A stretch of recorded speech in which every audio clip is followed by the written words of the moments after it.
Honor your father and your mother, that your days may be long upon the land which the Lord your God is giving you. The Apostle Paul quotes this, and he says, this is the first commandment with a promise. Children, you want to live long and prosperous?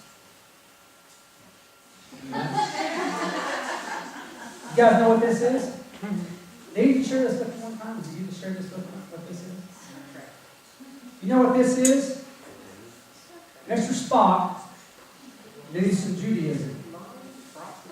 And it was an Aaronic blessing, Aaron. And actually, when you put them together, he did it some way. I don't know how the rabbis would do it. When they would say the blessing, there's actually one show on the Ten Commandments that the Aaron would come out. He'd come out of the tabernacle and did this. You know what that was? That was a symbol that Aaron would speak over and a blessing over the people, that the Lord bless you, the Lord keep you, the Lord make his face shine upon you. Wow. And give you peace. Long and prosper. That's where that came from. Wow. Even in Star Trek, God is there. I'm not saying follow Star Trek, but even that's what that came from. He knew that. What's that guy's name? Leonard Nimoy? Mr. Spock, that's where he got that from. Children, if you want to live long and prosperous, you do one thing and one thing only. Until you get out on your own, you'll obey your parents. Simple. Simple. When it gets down to it, folks, and these are just fundamental teachings in the church, in the Bible. When it gets down to it, you have no right to blame anyone for anything. No. You have not, what I used to hear said all the time, you don't have a leg to stand on when it comes to blame. You are responsible. Now, do you want to follow Jesus? Yes. Do you want to be his disciple? Yes. Because this is what you have to do. Basic fundamental teachings in the church, right here. Personal responsibility, personal accountability. This is for you to take heed of before you follow Jesus. Salvation is free. But there's a cost for discipleship. It says it right here in the Word of God.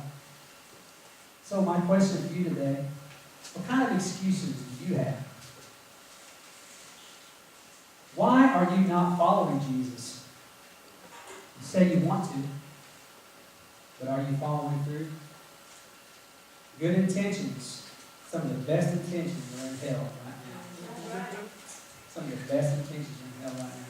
It reminds me of the scripture where Jesus was talking to a young man who had a lot of wealth. And he came to him and said, Lord. He said, no, he didn't say Lord. He said, good teacher. Jesus corrected him. He said, why do you call me good? Only one is good, and that is God. And Jesus answered the question, showing that he was God. But here's God. Some people don't believe Jesus is God, but Jesus is God. Jesus answered the question and said, you know the commandments. Follow them. And the young man said, I have, since my youth I've kept them. From my youth, what do I still lack? You see, here is the question. And he was brave enough to ask. He was brave enough to ask the question, what do I still lack? Some of you, are you brave enough? Are you brave enough to ask the question, what do I still lack?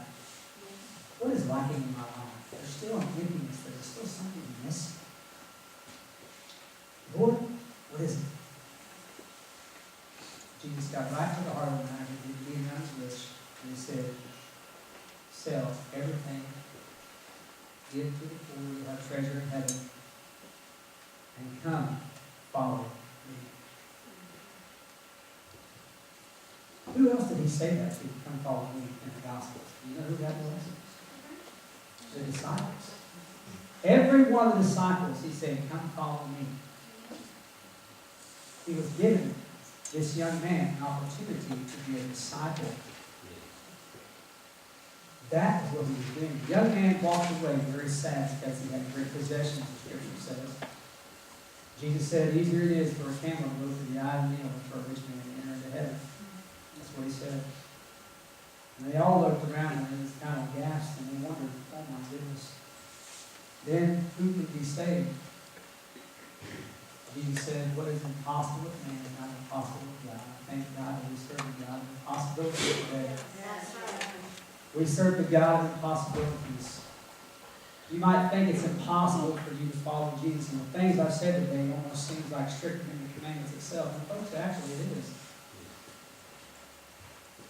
You see, having that religious form and just following in the ways of the First Covenant or the Old Testament, actually in a way was easier. Did you know that? What did Jesus say about the Old Covenant or the First Covenant? He said, "You have heard that it was said, 'Do not murder.' But I say, if you say a harsh word to another man, you have that word, you're in danger of judgment. If you have a hateful thought towards someone, it's just like committing the same act. You may not get in trouble in the court system today, but you're going to be held accountable for it. You have heard that it was said, 'Love your neighbor and hate your enemies.' But I say, even love your enemies and give them a drink of water. You have heard that it was said," and he goes on and talks about coveting, he talks about adultery. Everything shows me that we're even talking about higher standards today than what they were back in the days of the law of Moses, before Jesus came on this earth. Folks, you are responsible. Do you still want to follow him? I believe there's coming a day when the Lord is going to settle up with us all. Here's the question we have standing before us. The question we have standing before us is this: what have you done with me? What have you done for me since you were saved? Have you got just a little bit of fear that you want to come up and get saved so you don't go to hell? And you just stop there? Just by having the jersey on now and you're on the team, that's good enough for you. You don't care if you ever get put in by the coach. You don't care if you ever play. You don't care anything other, even if you're on the practice squad, you don't care. You got the jersey. You got the jersey now, you're on the team. Is that it? Is that where it stops? Because that's not where God wants it to stop.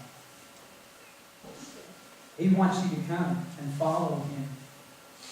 Follow him so closely that you get dirty, that you get dust off of him onto you. You go into the highways and the byways. You go into places that are undesirable by the religious people, and you are following him to the very end of your life. He's going to settle up with this, and then you find this, and write this one down in your notes, on your bulletin. Matthew chapter 25, verses 14 through 29. This is where Jesus talks about the ones that need to settle up with what they were doing and give accounts. They need to be settled up with. And the ones who went out and gained more were rewarded. And the one who went and dug a hole in the ground and hid it, the person was taken and cast out. And they were to pay a price. If they refused to pay, and they were given an account. You're going to pay. You're going to pay a price, whether you like it or not. I believe this about most Christians. I believe they want salvation, but not discipleship. I do believe this, as I said at the beginning, that salvation is free, but there's a cost in following Jesus. And at this cost, upon many ears that hear it will turn away. They will walk away. Just like when Jesus was teaching while he was on this earth and reading the Gospels, they will walk away. Many of them turn and go. And it came to a point where all of them, he had 72 disciples at one time, and they all left except 12. And Jesus looked at his one that was he first had called out, and he said, "Are you going to leave me too?" And the Apostle Peter, the spokesman for the 12, said this: "Where else can we go?" Are you at that point in your life that there's nowhere else to go? Or are you still searching? Are you still looking for something else to satisfy you, to fulfill your dreams? Folks, you'll never find it until you follow Jesus. You'll never find it until you follow him. When called upon to follow, Jesus gave people an option. As I said earlier, he wouldn't force them to follow him. Some would follow, and some would not. And that's the same today. Some will follow, and some will not. Some will just want to be a Christian and have the jersey on, that others will want to be a disciple, that will actually follow him, that will actually take personal responsibility in following him. So this is what we take from this message this morning. Back in the scripture, Jesus said to count the cost. He said, if you want to come after him, you must learn self-denial. You must deny yourself, then take up your cross and follow him. Find out what that cross is. Find out what taking up your cross is. A lot of people use excuses for why they don't. Jesus said, you find out what is burdening you, what is keeping you from following him. You need to take that cross up right now and follow Jesus. Because the cross is representative of sacrifice. And you must sacrifice what you're holding on to. It must be sacrificed. And as the Bible says, that you, as a follower of him, as one of his, who are walking in the Spirit right now, you must crucify the flesh every single day. So, I have 4 questions for you this morning in this message. Have you counted the cost of discipleship? When you say you want to follow Jesus, have you counted the cost? I don't want you to start following Jesus and then turn back, because it will actually be worse on you than if you don't. Better not to vow than to vow one and not keep it. It's better that you don't, so you need to count the cost before you actually do. If so, if you have counted the cost, what is your conclusion? What do you conclude in the matter?